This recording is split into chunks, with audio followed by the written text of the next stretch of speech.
Magandang buhay! Today's recipe, isang napakasarap na ulam Pinoy ang ating lulutuin. Tamang-tama sa maulan at malamig na panahon.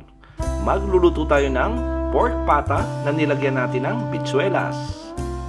Magpainit lang ng konting mantika sa ating kawali, tapos gagawin natin dito ay ibabrown lang natin yung ating pork pata. At yung pork pata natin ay pinahiwa lang natin yan sa butcher shop na binilhan natin.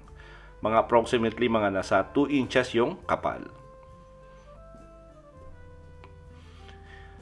Brown lang natin to for at least 5 minutes. Magkabilaan siguro mga 2.5 minutes. Not necessarily talaga na piprito natin na maigi. Pag nag-iba na yung kulay ng balat at ng karne, pwedeng-pwede na yon. Tapos pag okay na, hango lang natin at tabi muna natin. Dagdag lang tayo ng konting mantika, tapos gisa na natin yung ating bawang. At yung bawang natin ay hiniwa lang natin yan ng pinong-pino.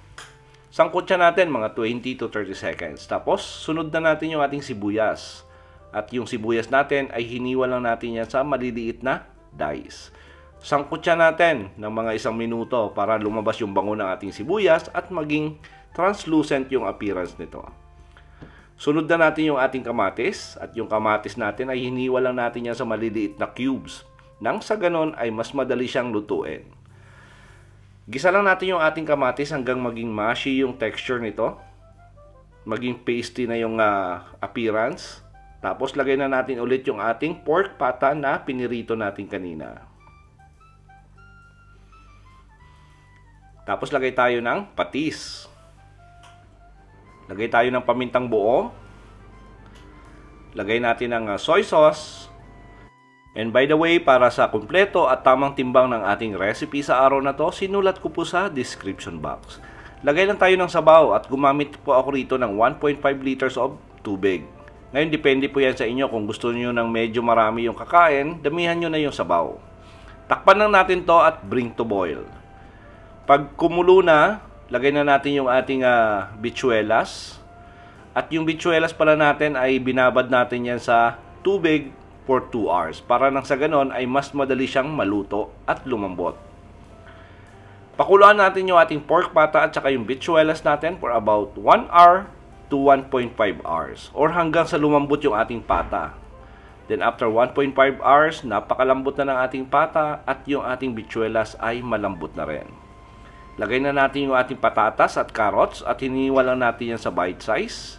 At lagay din tayo ng red bell pepper. Ito yung magpapalasa at magbibigay ng kakaibang aroma sa ating sabaw. Naglagay na rin ako ng asin at ng flavor enhancer, 1 pirasong broth cubes. At pinakuluan lang natin to ng mga 10 minutes para maluto yung ating patatas at yung carrots. Ngayon pag okay na, lagay na natin yung ating Baguio beans at yung ating Baguio pechay. Napakasimple at napakadali lang ng ating recipe. Takpan natin for another 5 minutes. Na-imagine nyo na ba yung sarap ng ating pork bitsuelas? Nako, try nyo sa bahay at mag-i-enjoy kayo. Lipat natin sa ating serving bowl at i-enjoy na yung ating pork bitsuelas.